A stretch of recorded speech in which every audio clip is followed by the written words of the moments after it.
Tout le monde ressent toute la panoplie des émotions douloureuses. Dans cette panoplie,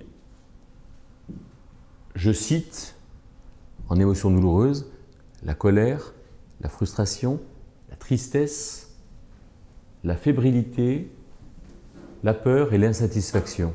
Mais il y en a bien d'autres. Il y a la honte, la culpabilité, il y a l'orgueil, etc. Beaucoup d'émotions douloureuses et nous ressentons continuellement toutes sortes d'émotions douloureuses. Mais c'est vrai qu'il y a des familles dans lesquelles on s'interdit soit de ressentir quelque chose, soit d'exprimer quelque chose. Il y a des familles où l'efficacité, le rendement est vraiment le cap qu'il faut avoir. Donc, dire que c'est difficile, ça, il ne faut surtout pas le dire. Il y a des familles où, au contraire, on se méfie beaucoup de la gloire, de l'orgueil. Donc, dire qu'on est satisfait, non, ça, il ne faut pas le dire. Il y a des familles où il y a une telle recherche de pudeur, où on a l'habitude de rien dire que de dire je t'aime, de dire je suis bien avec toi. Voilà. Et du coup, il y a ce qu'on appelle des mécanismes, ce que la psychologie appelle des mécanismes inconscients, des mécanismes de défense qui se mettent en place et qui font qu'il peut y avoir ce qu'on appelle des émotions de recouvrement, où on va exprimer une émotion à la place d'une autre.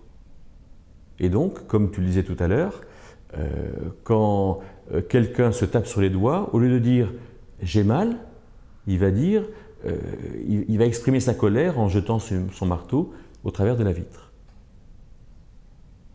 Voilà ce que c'est qu'une émotion interdite. Comment se rendre compte qu'on a des émotions interdites? Parce que finalement, soyons pragmatiques, soyons pratiques, c'est vers là qu'il faut aller. C'est toujours la même démarche en fait. Là où j'ai mal, c'est là où il faut que je fasse attention. Pourquoi est-ce que ça me gênerait que quelqu'un me regarde derrière la porte? Si j'ai mal, j'écoute en fait. Et plus j'écoute et moins je m'interdis.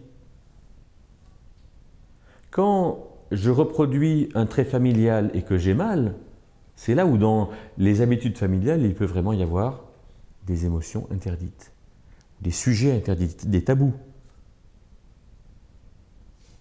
Comment sortir de l'émotion interdite? Je vais dire un peu une évidence, mais réagissez. C'est en se la permettant.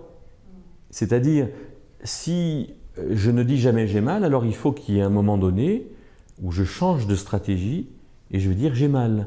Si je ne dis jamais à ma femme je t'aime, je vais lui dire je t'aime. Mais quand je vais lui dire je t'aime, ça va me faire bizarre.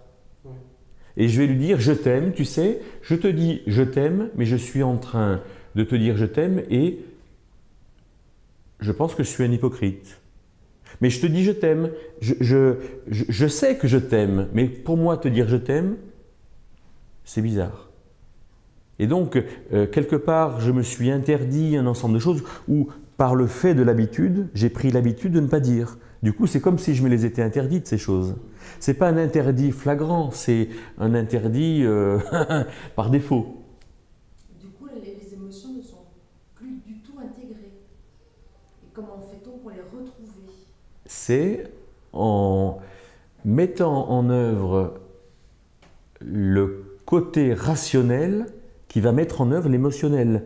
L'émotionnel découle du rationnel. L'émotion ne vient pas de nulle part. L'émotion, c'est toujours le fruit de mon projet. Si je veux aller de A vers B, ou si je veux faire la cuisine, si tout à coup ma femme me dit « non, aujourd'hui tu ne fais pas la cuisine », je vais être contrarié. Et il n'y a personne qui ne soit pas contrarié, en fait.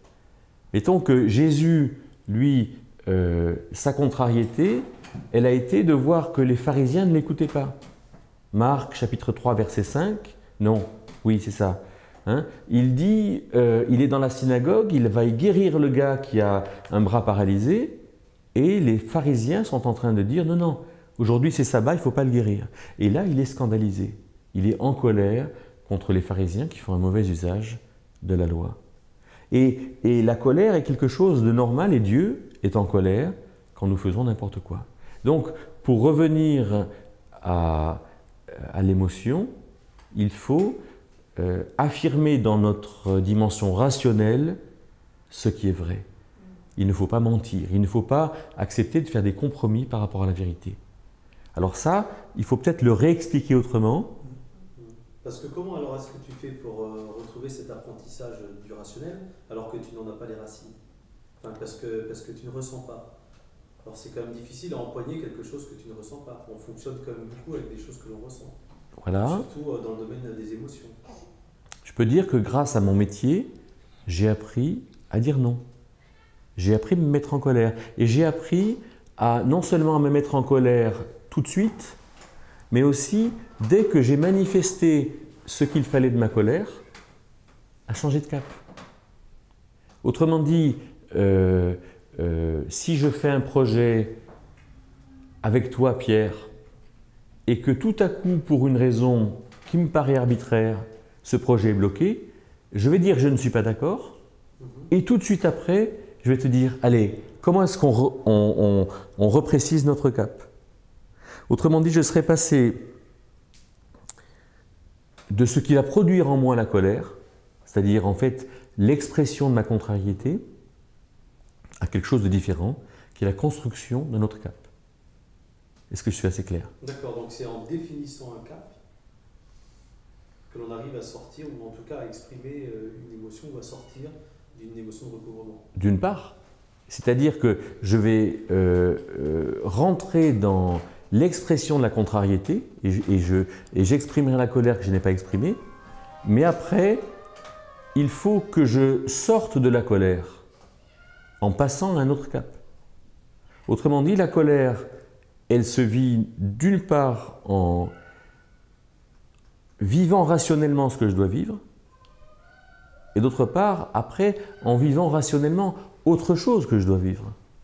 Parce que je pourrais, moi, ressasser, je pourrais m'irriter, je pourrais rester sur cette contrariété, alors qu'avec la personne à qui j'ai exprimé la colère, il faut que je passe à autre chose. Est-ce que c'est suffisamment explicite, ça? Et moi, je suis étonnée que Pierre, lui, il dise comment absolument retrouver cette émotion-là, alors que finalement, après tout, pourquoi ce ne serait pas davantage de s'interdire la peur, la colère, l'insatisfaction, enfin tout le panel des émotions douloureuses, finalement après tout, pourquoi on ne se les interdirait pas et pourquoi on vivrait pas mieux en se les interdisant? Quels sont les risques finalement? À ce compte-là, tu pourrais aussi te bâillonner et t'aveugler. Quels sont les risques? Il nous reste toutes les émotions positives. C'est-à-dire que tu as 5 sens et je t'en enlève 2. Donc il t'en reste encore 3. Pas vraiment. Le toucher, le goûter et l'odorat. C'est pas mal quand même. C'est exactement pareil. C'est-à-dire que Dieu nous a dotés d'émotions douloureuses qui sont très très importantes. Être satisfait de son travail, c'est très important. Être insatisfait, c'est très important. Le mur n'est pas droit, il n'est pas droit, je suis insatisfait. On me contraint de faire quelque chose, je suis frustré, mais il n'y a aucune raison que je ne sois pas libre. Et donc je travaille en fait à une bonne réalité de mon être intérieur, avec l'ensemble de mes émotions douloureuses. Il n'y a aucune raison que je me bâillonne. Parce que... Comme un jambon de Bayonne. Parce que ces émotions, si on a identifié leur but, sont bonnes. Ces émotions douloureuses sont bonnes. Je pense à la colère. Si le projet est identifié comme un projet d'amour, il n'y a aucune raison qu'on ne la vit pas bien. Oui. Et si dire « je t'aime » n'est pas identifié comme quelque chose de positif et non pas quelque chose de glandulaire, c'est quelque chose qu'on va pouvoir dire facilement. Oui. Donc il faut identifier ce que c'est que l'amour, le vouloir le bien, identifier ce que c'est que la colère, c'est délivrer l'autre. C'est ce que Jean, ton fils, appelait une colère juste. Oui. Et en nous, quand on a pris l'habitude de nous embrouiller intérieurement, il faut simplifier les choses intérieurement, il faut les débrouiller, et on revient au b.a.-ba de la vie du croyant. La vie du croyant, elle est d'être dans la lumière intérieure, dans la présence de Dieu, dans laquelle la vérité et le mensonge se distinguent aisément, en fait. Et être en colère, c'est travailler sur la vérité et le mensonge. Et quand on en revient à ça, waouh, comme c'est plus facile d'être en colère. Parce que c'est comment dire, je me fais du bien à vivre dans la vérité et je fais du bien à l'autre. J'exprime la vérité que j'ai comprise. Je n'impose pas la vérité, mais je l'exprime. Hein, c'est ce qu'on a fait tout à l'heure. On a un discours sur l'implantation d'église et on exprime. Et on dit non, je ne suis pas d'accord. Et c'est bien. Et c'est ça la vocation de l'échange. Mais nous, le problème, c'est que comme on a pour but d'être d'accord, ce n'est pas un bon but d'être d'accord. Le but qu'on devrait avoir, c'est d'exprimer en fait les choses. Parce que quand on exprime, on avance ensemble. Mais on ne sait pas comment est-ce qu'on avance. Mais on avance. Et si on a pour but d'exprimer, alors c'est bien. Mais si on a pour but d'être d'accord, alors là, ça devient compliqué. Dans le couple, le problème, c'est que si on n'a pas pour but d'être d'accord, c'est difficile de faire des choix communs. Donc c'est là où ça devient compliqué. Entre deux personnes qui n'ont pas beaucoup d'intérêts communs, c'est plus facile de ne pas avoir pour but d'être d'accord. Dans le couple, on met en commun. Mais il y a un moment donné où il faut bien qu'on prenne une décision commune. Donc là, on a intérêt à être d'accord. Mais il ne faut pas que notre but soit d'être d'accord, sinon il y aura toujours un dominant et un dominé. Notre but, c'est de poser les choses et d'arriver à une pensée commune, qui est une pensée vraie, qui est une pensée accréditée par Dieu, dans laquelle les deux peuvent marcher. Et ne crois-tu pas que d'avoir comme objectif d'être d'accord, ça rentre dans la dimension d'aimer l'autre en fait? Non. Aimer l'autre, c'est pas être d'accord. Aimer l'autre, c'est être en relation avec lui. Et quand on a des points de vue différents, eh bien justement les points de vue différents permettent de donner du relief à un point de vue et d'avancer sur un point de vue. Isabelle m'a fait avancer sur quantité de points de vue. Et donc, elle m'a aimé en s'opposant à moi. Hein, je cite souvent, c'est pas gênant de le citer, quand notre première fille avait 2 ans, je lui ai dit on va la baptiser. Elle me dit non. Moi je commence à rouler les mécaniques, je lui dis comment non? Elle me dit non. Et du coup on en a parlé, et au bout de 6 mois, c'est moi qui ai changé d'avis. Donc elle a bien fait de s'opposer à moi. Le but n'est pas d'être d'accord, le but c'est de dire ce qu'on pense. De dire ce qu'on pense tout en quand même gardant cette relation, oui, amour, voilà, ça c'est important de le rappeler. Oui. Peut-être que tu peux en dire un peu plus, parce que c'est vrai qu'on parle de la partie de la vérité, mais dans les émotions, l'amour est quelque chose qui sous-tend beaucoup l'émotion. C'est tout à fait ça, c'est-à-dire que son projet n'était pas un projet contre moi, mais un projet contre le projet que je proposais. Voilà, donc ça reste un acte d'amour. Et d'ailleurs, la colère est un acte d'amour. Et d'ailleurs, la colère juste, tu as raison de le souligner.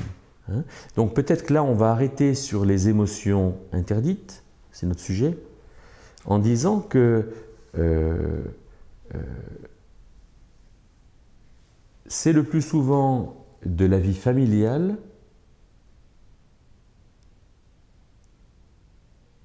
que viennent les choses dont on ne se rend pas compte. On a des habitudes familiales. On a l'habitude que les femmes débarrassent et pas les hommes, que les femmes débarrassent la table et pas les hommes. On a l'habitude que les hommes aillent porter les poubelles et pas les femmes. hein, je dis des généralités, hein, on a l'habitude, comment dire, que l'un s'occupe de la gestion du compte en banque et pas l'autre. Et donc quand papa et maman ont fait comme ça, alors nous, on arrive dans le mariage avec des habitudes. Et du coup, on a ces habitudes-là peuvent être pas tout à fait précisées et du coup nous embarrasser. Et partout là où on souffre, il faut qu'on se remette en question. Autrement dit, se demander pourquoi je souffre, qu'est-ce qu'il y a derrière tout ça. Et c'est comme ça, finalement, que non seulement les habitudes inconscientes, mais les émotions interdites s'estomperont et on passera à un nouvel état de choses.